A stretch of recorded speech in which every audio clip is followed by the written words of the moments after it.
Thank you, Professor 傅维。无论创业是否成功，一定要保持对美好生活的追求和一个健康的身体。非常的中肯的建议。Yes, Scott will be speak first. So Scott, you ready? Yeah, please come here. Thank you. Scott Burton. Thank you. Oh, very exciting. I haven't been in front of a group like this in, I can't even remember. It's been a long time, but it's nice. It's very nice to be able to get into one room and address a group of people. So I was asked to talk about a number of things. I thought the easiest way for me to do this was to talk about my China experience. And I said at the bottom, why do I always keep coming back? It's not so much that I necessarily want to come back all the time. It just seems that I'm always pulled back in. I don't know if you remember the Godfather movie where the Godfather's trying to get out of the business and get into legitimate business. And his line was, just when I thought I was out, they pull me back in. And I feel like that's happened to me many times in my career. So should I do it myself? This one? Okay, a lot of information here. I'm not going to go through all of it, but let me just paint the broad picture here. I've been working in China within 4 decades, okay, going back to the early 90s. And it involved 8 different companies, and just by the numbers, 2 of those were joint ventures, 3 of those were actually working for Chinese companies, and the balance, the other 3 were wholly foreign-owned enterprises. So it's all the different kinds of business models that you might think about when you're working in China. So I've seen it all. And starting in the early days, I wasn't living in China. I was just going there and transferring technology into a factory that Seagate already had in Shenzhen, and then later in Wuxi. And then at the end of my time in Seagate, I had the opportunity to run all of Malaysia and China. So I was basically running all of those operations. At the end of that, I got out of China. I went back to the US. But then I started in a new industry, which was semiconductor equipment with advanced energy. That's when I got pulled back into China. So first thing I did was set up a factory in Shenzhen, leveraging my old resources from Seagate and also the relationships that we had, because we had, it's interesting to note, the Seagate operations at the end of the 1990s, the combination of those 2 factories represented the largest exporter in China, significantly larger than anyone else at that time, in the billions of dollars. And these are small numbers today, but in those days, it was really a big deal. And so that fostered really a lot of credibility. And I was able to go in and talk to the governments in Shenzhen and Wuxi and get a lot of benefits and support from them. So that's why I went back in the 2000s to Shenzhen and Wuxi to set up my new companies. I will go through a little bit of detail in photographs on my CNBM experience, just to give you a flavor for what kinds of things happened to me and some of the experiences I had. So in the 2010s, just prior to that is when I got into solar. So I spent 15 years in solar energy. That's how I know Mr. Xionggang, because we've known each other quite a long time as colleagues in the solar industry. But I only just recently, he called me thinking I was still in solar, and I just recently got out of solar, but I'm still kind of a walking encyclopedia of solar information if anybody wants to hear about that. Yeah, so that's kind of the lay of the land. And at the very end of it, I was working in solar up until early this year, only in the US, had nothing to do with China. And then all of a sudden, now I'm working for a Chinese company. So I got pulled back in. That was the 4th time I got pulled back in.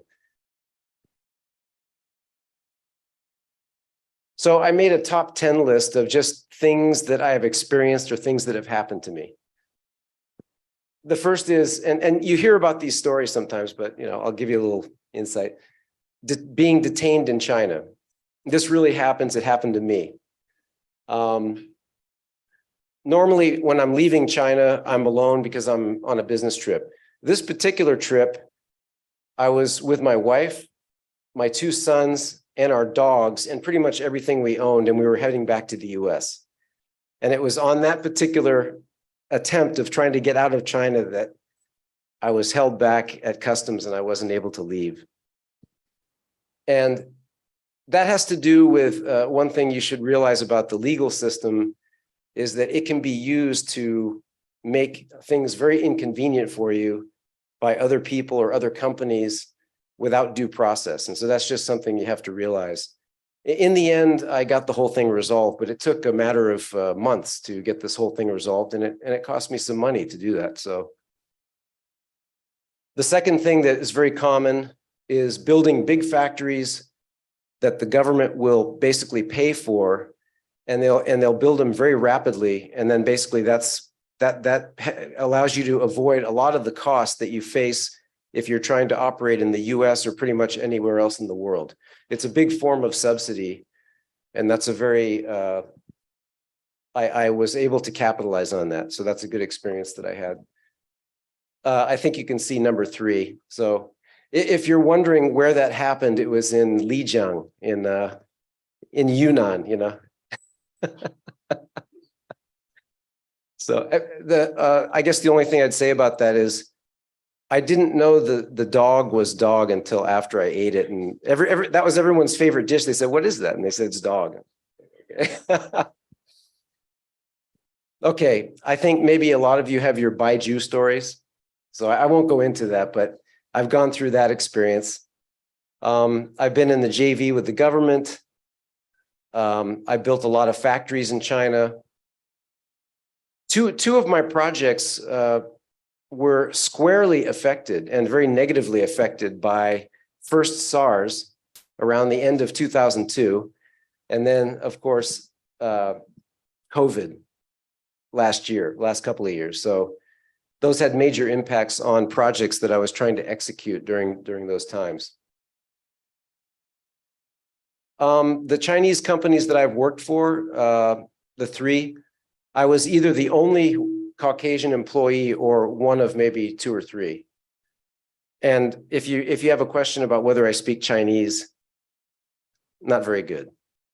Hu hao, yi tian tian, on a good day. Okay. Anyway, go to the last one. 4 times I escaped. 4 times I got pulled back in. I can't seem to get away from China, so I must love it. So things I've learned, the trade tensions, that people, especially it's very clear in things like solar, where there's the silicon, the origin of the silicon.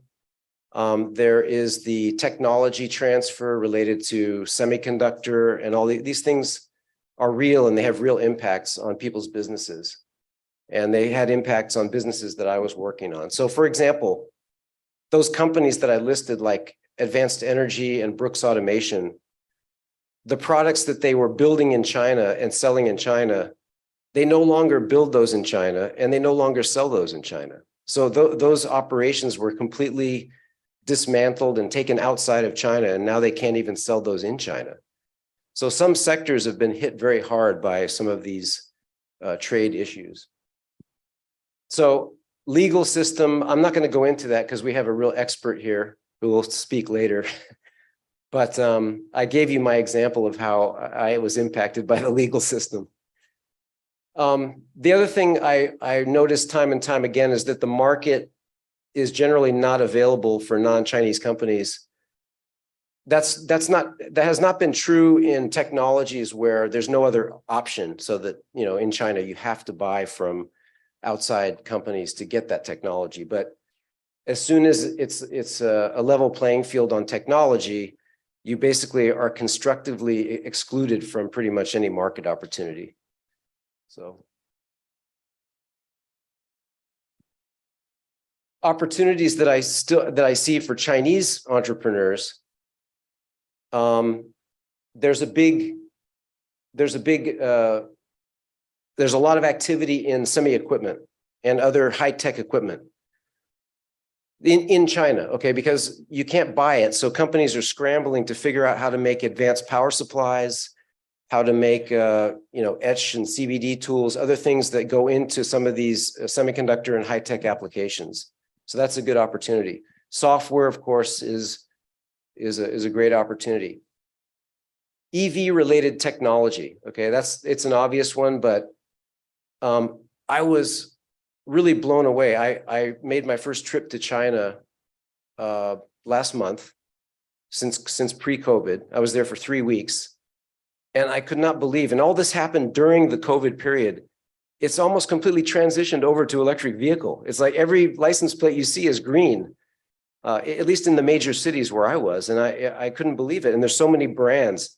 So I would say China's way ahead, and the trade of not cars per se, but some of the technologies like heads-up displays and software, fuel cells, and all the components that go into EVs. I think that's a big opportunity for trading cross-border.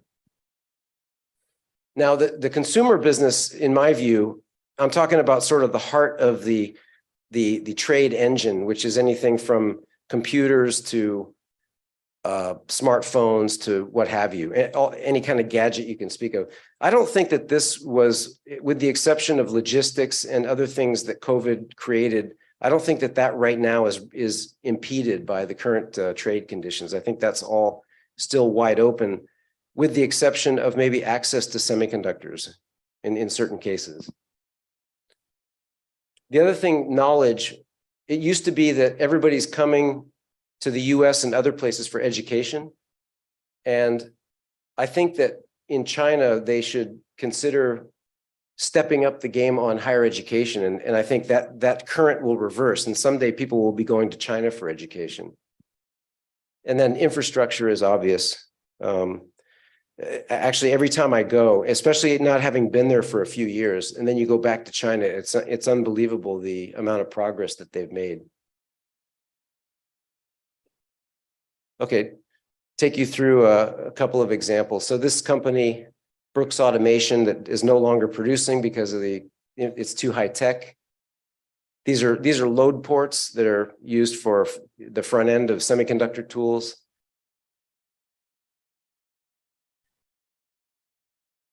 An example of a vacuum robot that we used to produce in China, but is no longer produced in China because of what's going on. And we even used to build systems on a contract basis for Applied Materials in Wuxi at the factory. So all that stuff has pretty much come undone. Okay, now, so fast forward, this is a new project. This is my second startup, which was a solar company in Xinjiang. Okay, got off to a great start. The government committed to build the factory. They built it in record time. Beautiful factory. Installed the equipment, ran the process. We were making solar panels. We were making inverters. We set up a systems business in Europe at that time. This is 2008, 2009. All the action was in Germany in those days. So we had a big systems business in Germany. But then one day, the government wanted to introduce me to some people from a big state-owned enterprise company, because this was a JV, by the way. And so this was CNBM. And there we are presenting all the details of our company to these guys. And their idea was they wanted to take over the government share of the JV. And so suddenly a deal is made.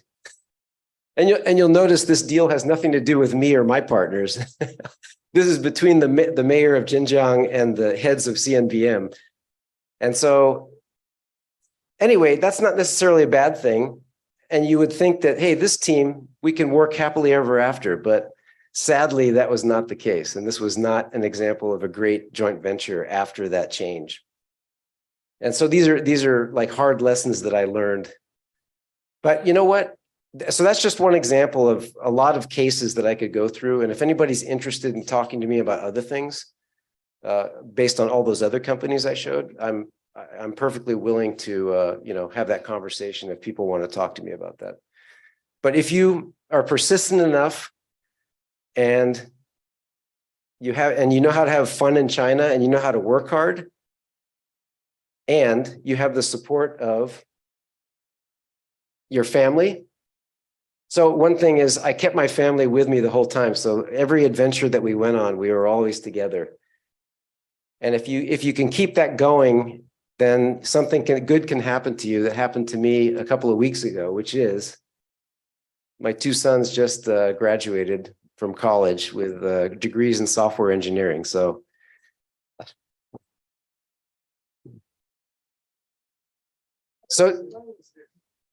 that's in Boulder, Colorado. Yeah. CU Boulder. So it's all worth it. And actually, I have a lot of positive and negative things to say about my experience in China, but generally speaking, looking back over it all, I wouldn't change anything. And I would say it was very positive, and I learned a lot. So I wouldn't recommend anybody shy away from just trying to do business with China the way we've always been doing business.